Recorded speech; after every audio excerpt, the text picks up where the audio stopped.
Assalamu alaikum students. This is Miss Sana Javed. Hope you all are fine. Now, okay students, after two online lectures, I am hoping that you will be used to it and things are going to be easy for you guys. Now from here we start our third lecture, which is based on your second chapter, measurements. So let's start our second unit, that is measurements. The topics we cover in this unit are measurement, in which we discuss the definition of measurement and some examples. Then second topic is physical quantities and its types. The third topic is system of units, system of international units, means SI units, and types of it. Our fourth topic is error, in which we study the definition of error and types of error. Then our fifth and last topic is accuracy. So let's begin our first topic, that is measurement.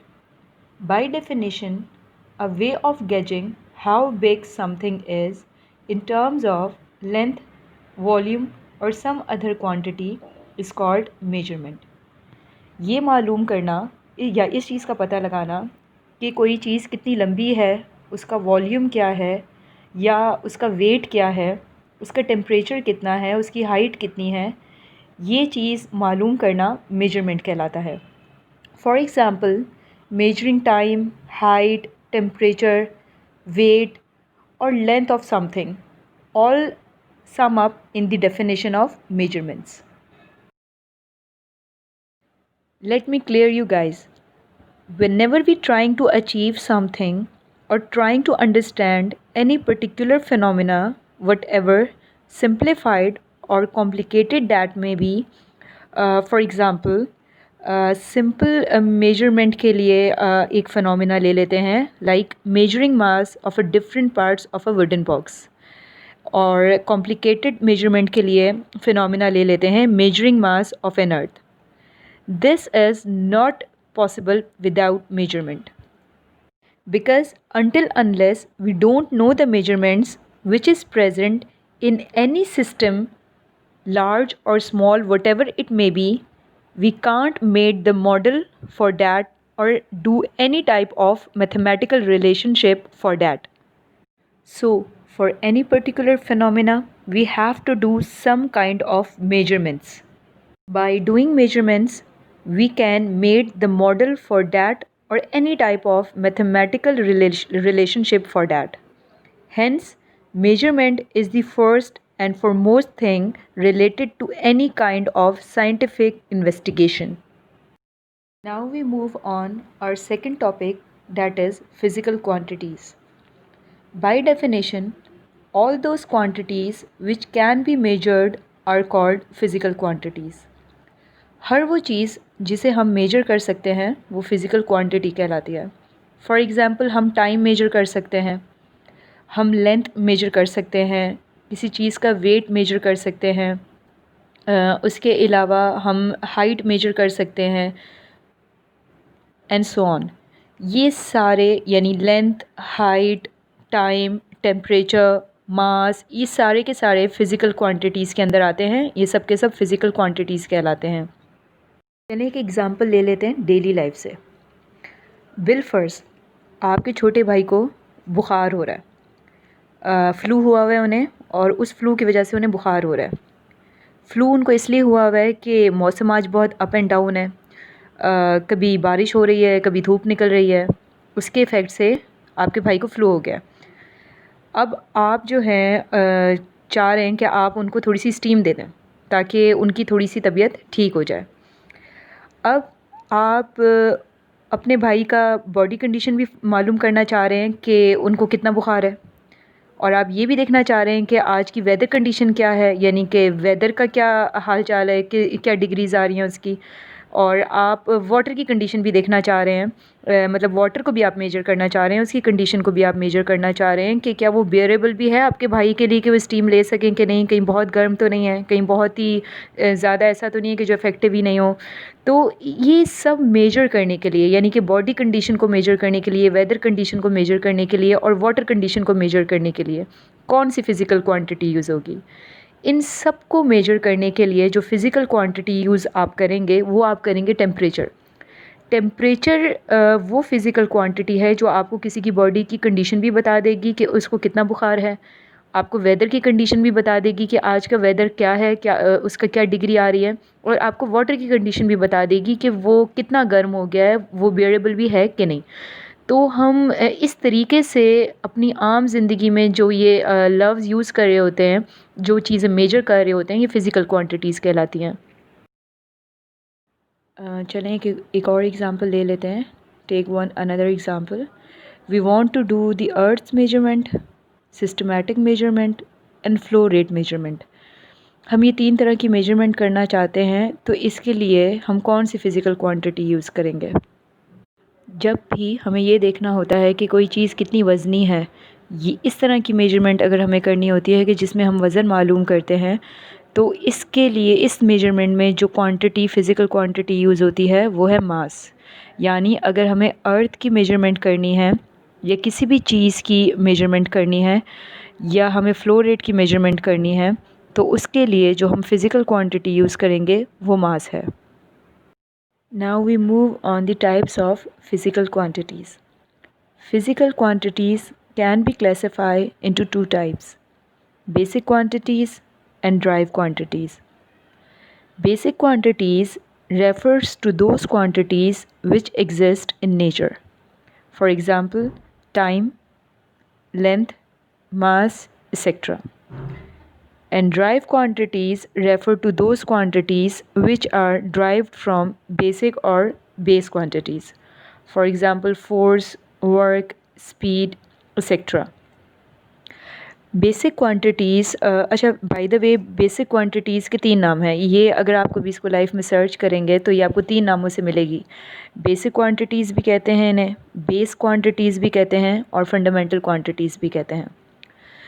Basic quantities वो quantities होती हैं जो nature में exist कर रही हैं जब से दुनिया बनी है। For example time, length, mass, temperature, ये दुनिया में शुरू से ये चीज़ें एग्जिस्ट कर रही हैं, तो इनको किसी ने बनाया नहीं है, ये ऑलरेडी एग्जिस्ट कर रही हैं।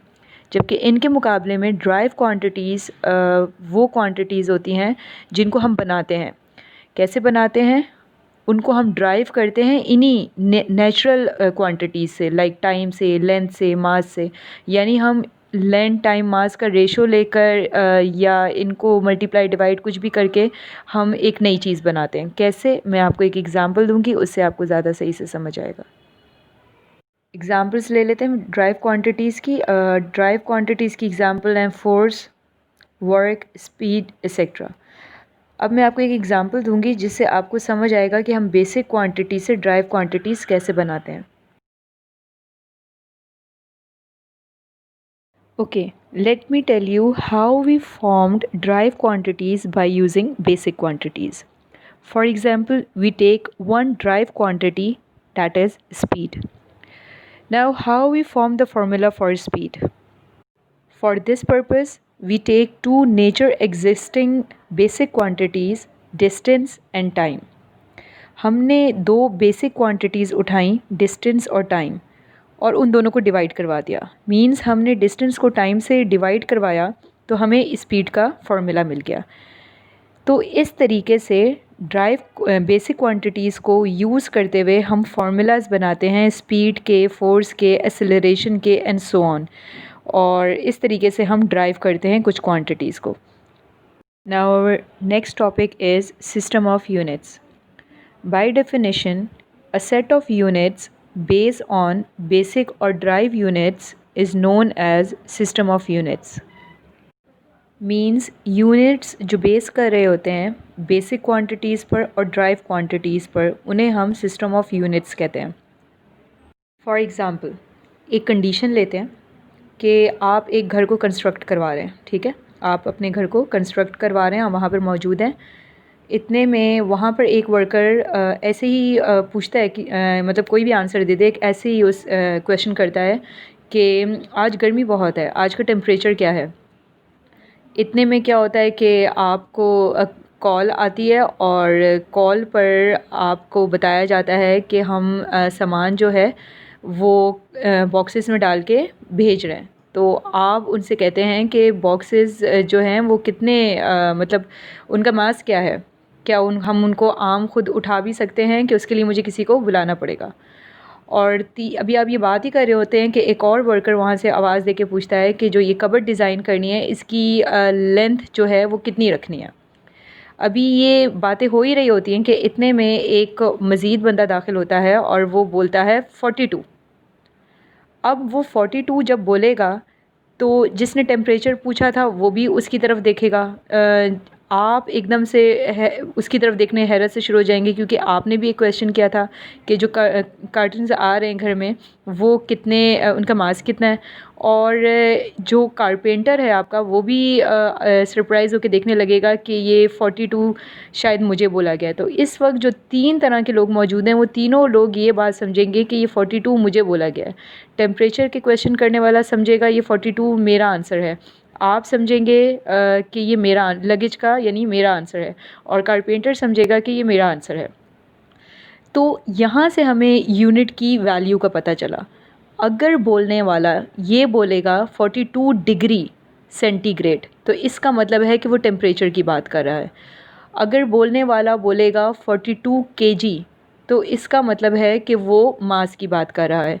और बोलने वाला अगर बोलेगा 42 मीटर तो इसका मतलब है कि कारपेंटर से की बात हो रही है, उसको बताया जा रहा है। तो यूनिट्स इतने ज़्यादा ज़रूरी होते हैं। खाली वैल्यू से आप नहीं समझ सकते कि किस तरफ इशारा किया जा रहा है। तो यूनिट्स फ़िज़िकल क्वांटिटीज़ बेशक होंगी, लेकिन जब तक आप उनको यूनिट असाइन नहीं करेंगे, फ़िज़िकल क्वांटिटीज़ के यूनिट नहीं होंगे, उस वक्त तक आपको पता ही नहीं लगेगा कि किस चीज़ के बारे में बात हो रही है। तो इस लिहाज से यूनिट्स बहुत ज़रूरी हैं। अक्सर हम फ़िज़िकल क्वांटिटी का नाम भी नहीं लेंगे, हम बोलेंगे आज 42 डिग्री सेंटीग्रेड है। तो इससे हम खुद ही समझ जाएंगे कि सेंटीग्रेड किसका यूनिट है, टेम्परेचर का, तो टेम्परेचर की बात हो रही है। अगर कोई बोलेगा कि 42 केजी इसका वेट है तो हम खुद ही समझ जाएंगे कि मास की बात हो रही है। इसी तरह अगर 42 मीटर बोला जाएगा तो हम समझ जाएंगे कि लेंथ की बात हो रही है। यानी इन दी एंड हमें ये पता लगा कि फ़िज़िकल क्वांटिटीज़ को मेजर करने के लिए हमें दो चीज़ें चाहिए होती हैं, एक क्वांटिटी है और दूसरी unit. Okay students, let's discuss some history of system of units. Before 1960 in different countries different units were used for different quantities called system of units. These are MKS, CGS and FPS. 3 तरह के system of units follow होते थे दुनिया में। एक MKS जिसमें length के लिए लेंथ को अगर मेजर करना होता था तो जो यूनिट यूज़ किया जाता था वो मीटर था, मास के लिए किलोग्राम था और टाइम के लिए सेकेंड। एक और सिस्टम ऑफ यूनिट जो यूज़ होता था दुनिया में बिफोर 1960 वो था CGS जिसमें लेंथ के लिए सेंटीमीटर यूज़ होता था, मास के लिए ग्राम यूज़ होता था, टाइम के लिए सेकंड यूज़ होता था। और फाइनली एक और तरह का सिस्टम ऑफ यूनिट मौजूद था जो FPS कहलाता था, जिसमें अगर लेंथ मेजर करनी होती थी तो फुट में होती थी, मास मालूम करना होता था तो पाउंड में होता था और टाइम के लिए सेकंड यूज़ होता था। ये डिफरेंट कंट्रीज़ में डिफरेंट यूज़ होते थे। फॉर एग्ज़ाम्पल अगर हम बात करें पाकिस्तान की तो वहाँ पर MKS यूज़ होता था। अगर हम FPS की बात करें तो ये ब्रिटेन में यूज़ होता था, द ग्रेट ब्रिटेन में, मींस जिसको बरतानिया कहते हैं हम उर्दू में, तो ये वहाँ यूज़ होता था। अब प्रॉब्लम क्या आई कि यहाँ के लोग यूज़ टू हुए हुए होते थे कि अगर उनको लेंथ कवर करनी होती थी या मेजर करनी होती थी तो वो मीटर्स में करते थे। लेकिन ये लोग जब बाहर कहीं जाते थे, कुछ ऐसी जगहों पे जाते थे जहाँ पे CGS फॉलो हो रहा होता था या FPS फॉलो हो रहा होता था, तो ये लोग कन्फ्यूज़्ड हो जाते थे क्योंकि इनको सेंटीमीटर एंड फुट की मेजरमेंट्स नहीं मालूम होती थी। इसी प्रॉब्लम को दूर करने के लिए in 1960 11th general conference was held in Paris. Paris में एक जनरल कॉन्फ्रेंस का इनेकाद हुआ, हेल्ड हुई, about the weights and measurements.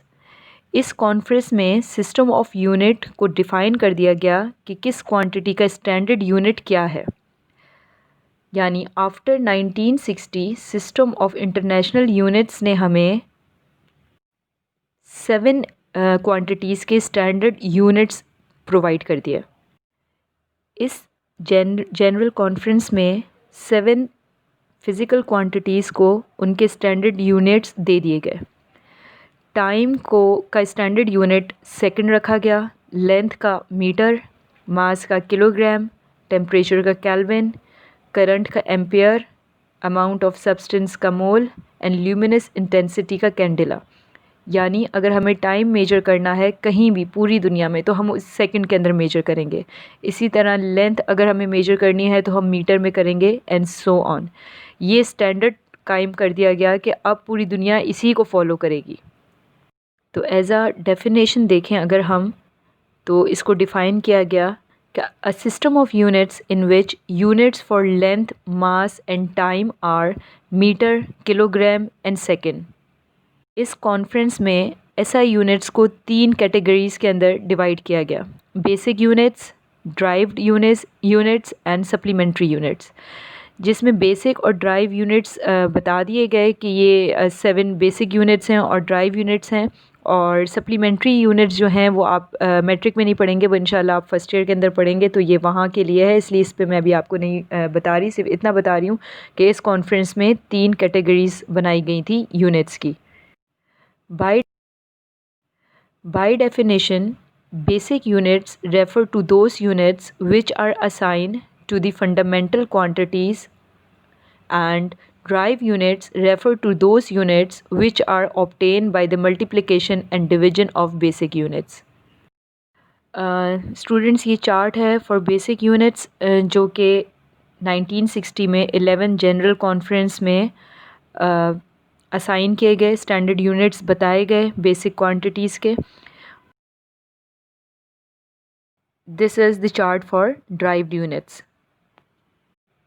यानी इसमें भी ये असाइन कर दिया गया कि स्पीड का यूनिट क्या होगा। दुनिया में कहीं पे भी स्पीड को मेजर करना होगा तो वो मीटर पर सेकंड में होगी, फोर्स मेजर करनी होगी तो वो न्यूटन में होगी, एक्सेलरेशन मेजर करनी होगी तो वो मीटर पर सेकंड स्क्वायर में होगी, इसी तरह वॉल्यूम मेजर करना होगा तो वो मीटर क्यूब में होगा and so on. Now we move on our next topic, that is error. By definition, an error is defined as the difference between the measured and actual value. Example ले लेते हैं एक, इसको explain करने के लिए ताकि आपको इसका कॉन्सेप्ट बिल्कुल सही से समझ आ जाए। We take one example of measuring a numeric value on a measuring scale. Suppose करें कि आपको एक वैल्यू असाइन की जा रही है 95.4 मिलीमीटर। आपको 95.4 मिलीमीटर की एक लाइन ड्रॉ करनी है। आप लाइन ड्रॉ करके लेकर आ गए अपनी टीचर के पास, तो जब टीचर ने चेक करी तो वो 95.4 मिलीमीटर नहीं थी, बल्कि वो 95.2 मिलीमीटर थी। तो एक्चुअल वैल्यू जो टीचर ने आपको दी वो थी 95.4 मिलीमीटर, और जो आपने मेजर करी वो है 95.2 मिलीमीटर। इन दोनों का जो डिफरेंस है वो एरर कराएगा। जैसे कि इन दोनों का डिफरेंस है 0.2, तो जो 0.2 है वो एरर कहलाएगा। यानी एरर क्या होता है कि जो वैल्यू आपको असाइन की जाती है और जो मेजरमेंट आप करते हैं, अब अगर वो वैल्यू आप नहीं लेकर आ रहे, उससे आगे पीछे हो रहे हैं, तो जो आगे पीछे की वैल्यू होगी वो आपका एरर कहलाएगी। Error can be classified into 3 types: personal error, systemic or systematic error, and random error. Let's begin our first type of error, that is personal error. By definition, error which arises due to making an error in reading a scale is known as personal error. Means personal error is a human error. Example ले लेते हैं। For example आपको again major करना है, आपको एक reading दी गई कि लाइक 20 सेंटीमीटर की आपको एक लाइन ड्रॉ करनी है, लेकिन आप 20 सेंटीमीटर के बजाय 20.1 सेंटीमीटर की लाइन ड्रॉ कर दें या 19.9 सेंटीमीटर की लाइन ड्रॉ कर दें, तो ये पर्सनल एरर हुआ कि आप सही से एक्यूरेट मेजर नहीं कर पा रहे। तो इस तरह के एरर्स जो ह्यूमन से होते हैं वो पर्सनल एरर कहलाते हैं। अब एक क्वेश्चन है कि पर्सनल एरर की वजह क्या होती है। तो इसकी वजह, सबसे मेन वजह नेग्लिजेंस ऑफ अ पर्सन होती है, यानी पर्सनल नेग्लिजेंस, आप लापरवाही से काम कर रहे होते हैं, या इनएक्सपीरियंसी ऑफ अ पर्सन, क्या वो काम ही पहली बार कर रहे होते हैं तो आपको उस काम के ऊपर ग्रिप नहीं होती, उनमें मेजरमेंट करते वक्त आपको ग्रिप नहीं होती, या आप इम्प्रोप्रिएट मेथड और टेक्निक्स यूज़ कर रहे होते हैं। फॉर एग्ज़ाम्पल, आपको वाटर का लेवल देख के बताना है कि वो कितना ml वाटर मौजूद है इस वक्त बीकर में, तो अब आप इम्प्रोप्रिएट मेथड यूज़ करें या टेक्निक यूज़ करें। फॉर एग्ज़ाम्पल, आपको मालूम है कि आपको बिल्कुल सामने से सीधा खड़े होकर देखना है, लेकिन अगर आप राइट से देखें, लेफ़्ट से देखें, वही यानी कि आपका प्रॉब्लम आए, तो इस तरह रीडिंग गलत आएगी। जब रीडिंग गलत आएगी तो ये पर्सनल एरर के अंदर आएगा। पर्सनल एरर को ठीक भी किया जा सकता है बाय यूजिंग प्रोप्रिएट मेथड और टेक्निक्स। आप बिल्कुल ठीक टेक्निक्स और मेथड यूज़ करें तो आप इस एरर को बिल्कुल ख़त्म कर सकते हैं, मींस रिमूव कर सकते हैं, और बहुत बार काम कर करके एक्सपीरियंस से भी आप इसके ऊपर, पर्सनल एरर के ऊपर ओवरकम आ सकते हैं, आप इसको टोटली रिमूव कर सकते हैं। Now we move on our next type, that is systematic और सिस्टेमिक एरर। इसे सिस्टमैटिक एरर भी कहते हैं और सिस्टेमिक एरर भी कहते हैं। So by definition, error which arises due to the fault in measuring instrument is known as systemic error. Example ले लेते हैं। फॉर एग्ज़ाम्पल, आपको एक लाइन ड्रॉ करनी है, ठीक है, 20 सेंटीमीटर तक आपने स्केल यूज़ किया, लेकिन वो स्केल ही शुरू में थोड़ा सा आगे से टूटा हुआ है। ऐसा अक्सर हमारे साथ होता है कि हमारे स्केल आगे से हल्के से टूटे हुए होते हैं, लेकिन हम उसी से लाइन ड्रॉ कर लेते हैं। तो जब हम उससे लाइन ड्रॉ करते हैं तो हमारी एग्जैक्टली 20 मेजरमेंट नहीं आती है। तो यहाँ पर अब हमने अपनी तरफ से पूरा 20 तक एग्जैक्टली ड्रैग करी है पेंसिल और लाइन ड्रॉ कर दी, लेकिन जब हमने अपने टीचर को जाके चेक कराया तो हमें पता लगा कि हमारी तो 18 आ रही है। तो पता लगा कि 2 सेंटीमीटर का हमारा स्केल टूटा हुआ था। तो इंस्ट्रूमेंट में, अगर जो इंस्ट्रूमेंट आप यूज़ करें अगर उसके अंदर फॉल्ट है, वो टूटा हुआ है, या उसके मैकेनिज़्म में कोई प्रॉब्लम आ रही है, तो इस तरह के एरर्स सिस्टमैटिक एरर कराते हैं। मींस अगर हमारे सिस्टम में ही एरर है, हमारे इंस्ट्रूमेंट में ही एरर है, तो इस तरह के एरर हमारे जो हैं वो सिस्टमैटिक एरर के अंदर आते हैं। ओके जी, systematic error is usually called zero error. It may be positive और नेगेटिव। जो हमारे सिस्टमैटिक एरर्स होते हैं वो पॉजिटिव भी होते हैं और नेगेटिव भी। फॉर एग्ज़ाम्पल, आप वेइंग मशीन पे खड़े हुए हैं, आप अपना वेट कर रहे हैं, अगर निडल एग्जैक्टली ज़ीरो पर है, एग्जैक्टली अगर वो ज़ीरो के ऊपर है, तो इसका मतलब है कि आपके इंस्ट्रूमेंट में एरर ही नहीं, वो बिल्कुल ठीक है। लेकिन अगर आपकी निडल ज़ीरो से थोड़ी सी आगे है, फॉर एग्ज़ाम्पल 20 जो है आपकी केजी आगे है निडल, यानी कि 2 सुइयां निडल आगे है, तो फिर अब क्या होगा कि ये आपका हो गया नेगेटिव एरर, यानी कि आपने अपना वेट किया, आपका वेट आ गया 72 केजी। अब 72 केजी आपका वेट आया, लेकिन एक्चुअली निडल 2 यानी कि 20 केजी पहले से ही आ गई थी। तो इसका मतलब हुआ कि आपका वेट 72 केजी नहीं है, आपका वेट 70 केजी है। तो ये आपका यानी आपको माइनस करना पड़ा, तो ये आपका हो गया नेगेटिव एरर। और पॉजिटिव में क्या होगा कि आपकी निडल वेइंग मशीन के ज़ीरो पर नहीं होगी, बल्कि उससे भी पहले होगी। तो जितना पहले होगी उतना आप अपने वेट के अंदर ऐड कर देंगे, तो ये कहलाएगा पॉजिटिव एरर। तो इस तरह इंस्ट्रूमेंट की निडल्स अक्सर ज़ीरो पर नहीं होती, या तो ज़ीरो से डिफ्लेक्शन आगे होता है या तो पीछे होता है। तो इस तरह की जो सिस्टमेटिक एरर्स होते हैं हम उनको पॉजिटिव और नेगेटिव कहते हैं। Now we move on our last type of error, that is random error. Error which arises due to the experimental conditions such as changes in temperature, humidity, voltage, etc. is known as random error. Definition से आपको इतना सही समझ नहीं आया होगा, let me explain you. आप आम लैंग्वेज में ये कह सकते हैं कि रैंडम एरर्स वो एरर्स होते हैं जिनकी कोई सीक्वेंस नहीं होती। बिलफर्ज एक ही चीज़ का आंसर कभी 25 आएगा, कभी 26 आएगा, कभी 27 आएगा। तो इस तरह अगर सीक्वेंस नहीं होगी आंसर के अंदर, बेतरतीबी होगी, तो इस तरह के एरर्स को हम रैंडम एरर कहेंगे। फॉर एग्ज़ाम्पल आपने एक किसी भी चीज़ का आप टाइम नोट कर रहे हैं। बिलफर्ज आपने एक बॉब लिया और उसे 20 वाइब्रेशंस दिए। उन 20 वाइब्रेशंस का आप उसका टाइम नोट कर रहे हैं। अब आपने जब वो 20 दफ़ा मूव करा उसने, जब आपने फ़र्स्ट टाइम उसका टाइम नोट किया स्टॉप वॉच के ज़रिए, तो उसका टाइम आया 20 सेकेंड्स। दोबारा आपने उन्हीं 20 वाइब्रेशंस का यानी कि दफ़ा उसने मूव किया, 20 टाइम्स बॉब ने मूव किया, आपने उसका टाइम नोट किया, तो अब आपके पास आ रहा है 19 second.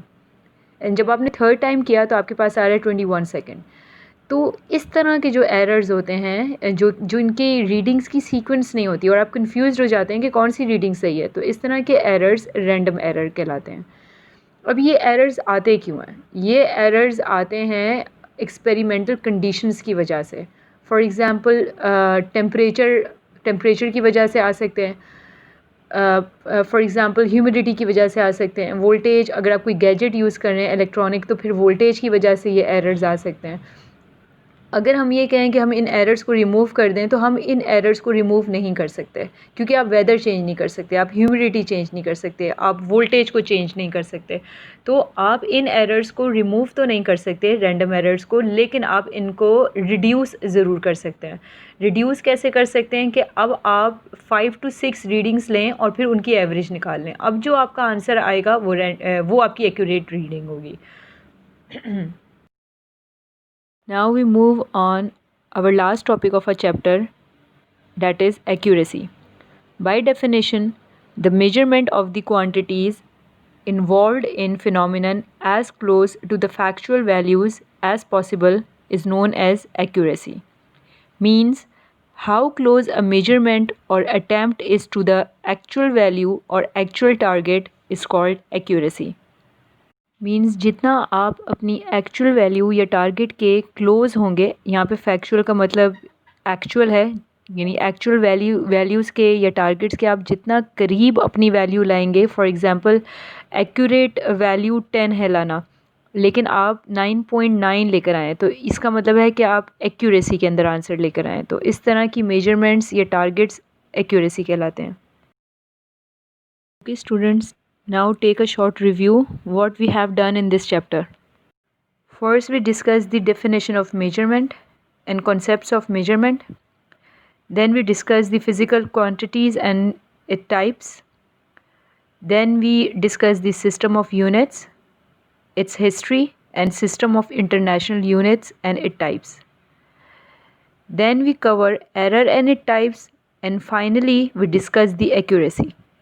Now students, I want you to become a little engineer and do some measurements. First of all, draw the charts of following using your physics coursework. Some measured lengths, some measured time intervals, and some measured masses.